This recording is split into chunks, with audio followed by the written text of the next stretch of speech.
Champions League just threw a massive fastball, a curveball, a fastball. I don't know what you want to call it, but like what happened today, what took place today is low-key shocking. This new Champions League format is really starting to shock me now. You're probably like, what are you talking about? Listen, bro, we just saw Real Madrid lose. We just saw Bayern Munich lose.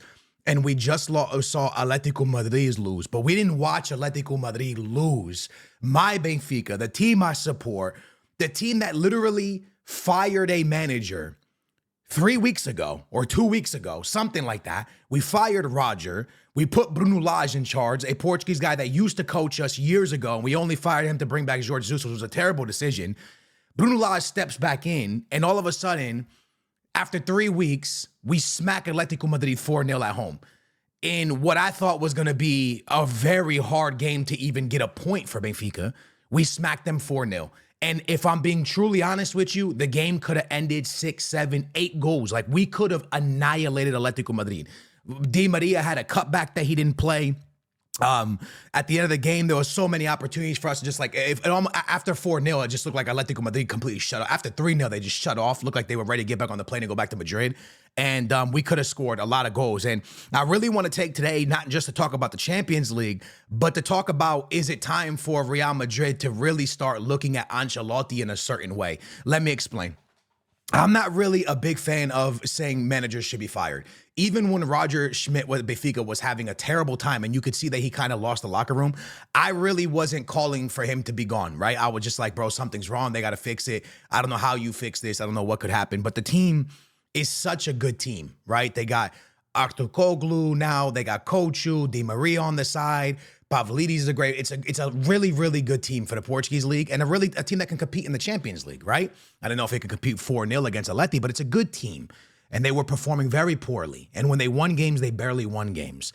And it felt like the tactics that they were using were completely wrong. And when I look at Ancelotti and Real Madrid, I look at a team that doesn't really have tactics. And the truth is this, Ancelotti is one of the greatest managers in world football ever. He's amazing.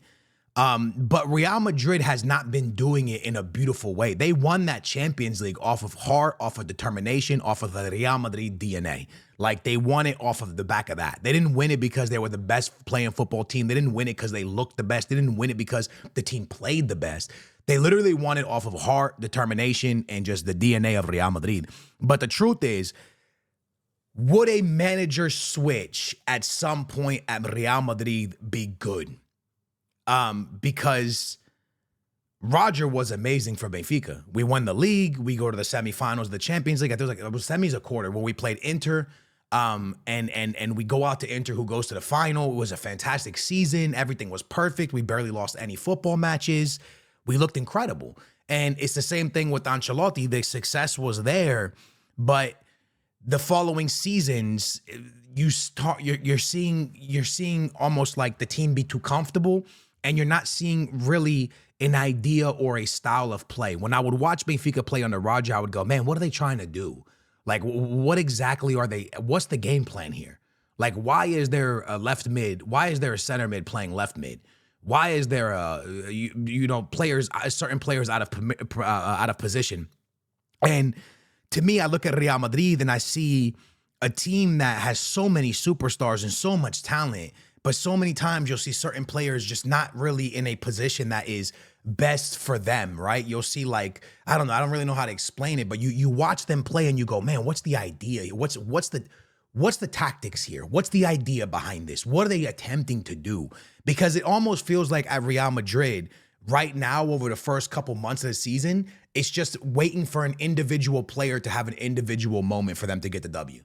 That's what it feels like. Either Valverde steps up one game, or Vinicius steps up one game, or Mbappe will score penalties, or someone steps up. It's not really a performance where you're like, wow, the team played incredible. It's one player stepping up and getting them a W. And you look at Barcelona, they win as a team, they lose as a team. That's what they do.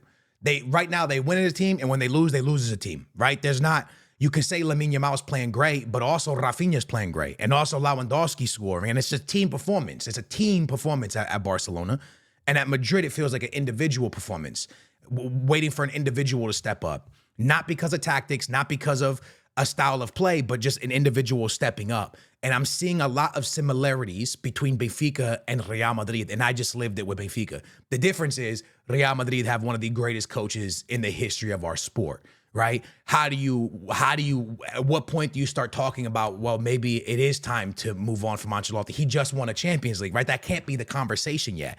But at some point, you really got to take a step back and be like, dude, Real Madrid look terrible. They don't look like they have a style of play. They don't look like they have an identity. They don't look like they have an understanding of what they want to do as a team.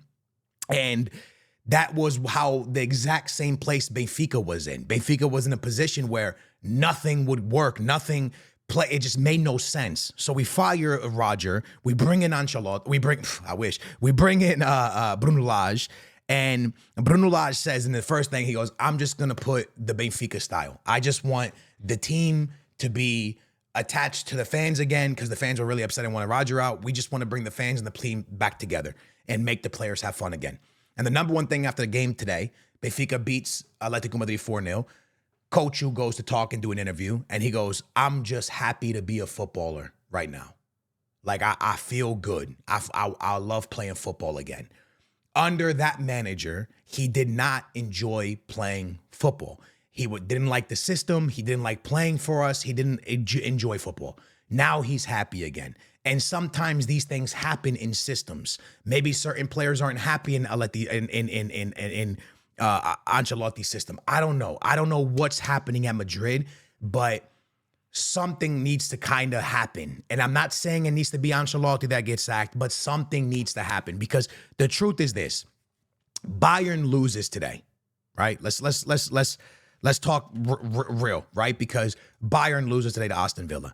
All right. Now, just because Bayern loses doesn't mean that they should fire their manager, right? That's not what I'm trying to get at. Just if you lose one game, it's not fire. The difference is that you look at Bayern Munich this season, and they have 17 goals for and 4 against.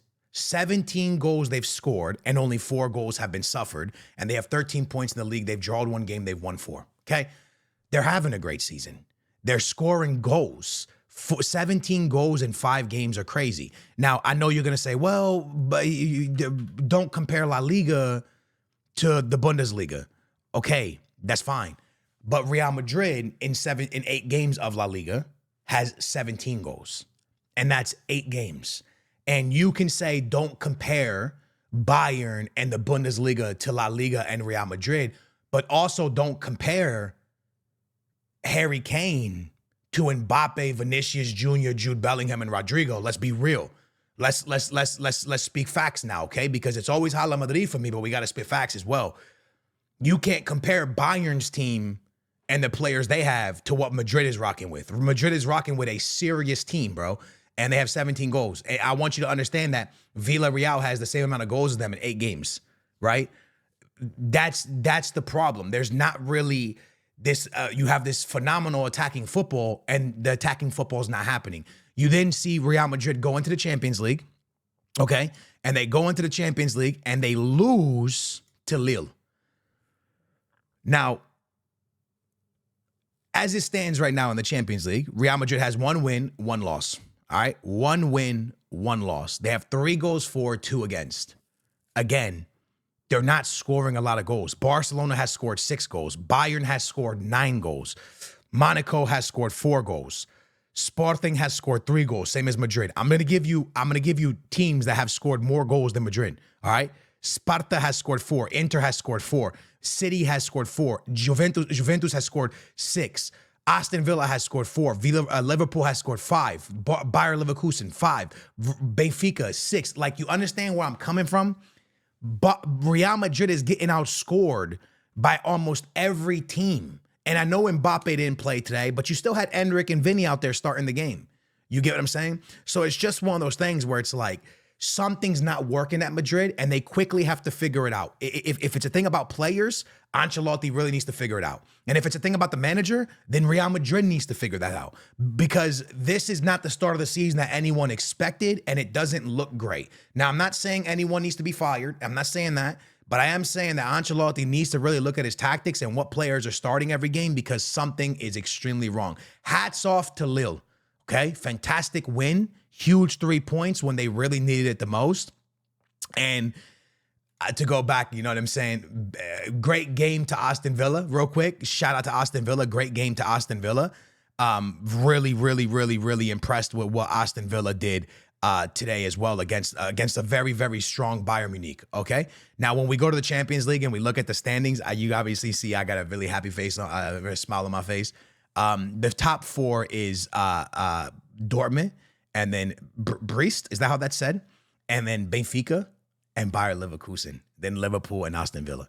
Lads, my Benfica's in a great place. Now there's a lot of, they got Feyenoord, then after that they got Bayern, then after that they got Monaco. It's going to get really ugly, okay?